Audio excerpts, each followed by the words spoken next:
बंदुकीचा धाक दाखवून सुवर्णकाराला लुटणाऱ्या 2 चोरट्यांना अमरावती गुन्हे शाखेच्या पथकाने बेड्या ठोकल्या.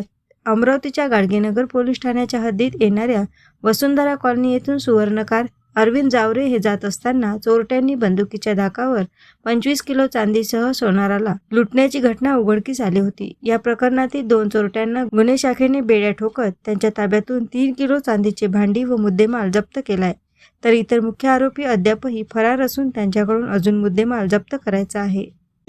गाडगेनगर हद्दीमध्ये जावरे ज्वेलर्सच्या मालक आणि त्यांचे वडील त्यांच्यावर जो दरोड्याचा घटना झाला होता, ज्याच्यामध्ये फिर्यादी मोटरसायकलवर जात होते आणि त्यांना अचानक येऊन 4 लोकांनी मारहाण केली आणि त्यांची जवळची बॅग हिसकावून पळून गेले होते. आणि त्या घटनेमध्ये वापरलेली मोटरसायकल आणि जी 4 व्हीलर गाडी होती, त्या गाडीचा ट्रेस करून आमच्या क्राईम ब्रँचच्या टीम्सनी त्याचा मागोवा, त्याच्या जो काही CCTV फुटेजेस मिळाले वेगवेगळ्या ठिकाणी, वेगवेगळ्या शहरात, त्याचा सर्वांचा अभ्यास करून नागपूर शहरातील मानकापूर भागात 2 आरोपी त्यांना ट्रेस केले आणि त्यांना अरेस्ट केल्यानंतर त्यांच्या घरझडतीमध्ये जे आहे चोरीचं सामान सर्व मिळालेलं आहे, ते रिकव्हरी करण्याची कारवाईसुद्धा झालेली आहे. आणि त्यासोबतच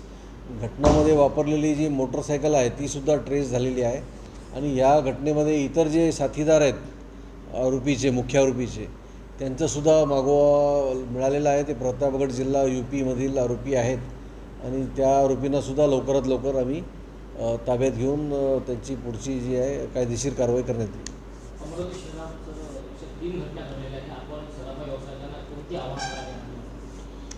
सराफा व्यवसाय व सुवर्णकार व्यावसायिकांना मीटिंग घेऊन सूचना देण्यात आलेल्या आहेत.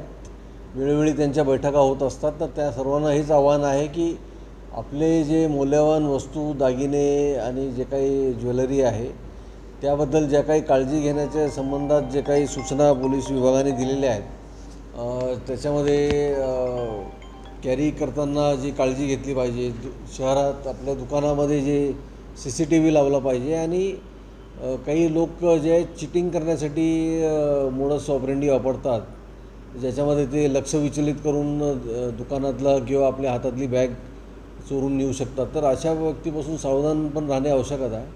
तर ज्या वेळेस आपण मौल्यवान वस्तू कॅरी करतात त्यावेळेस सतर्क राहणे, सावधान राहणे हे फार आवश्यक आहे.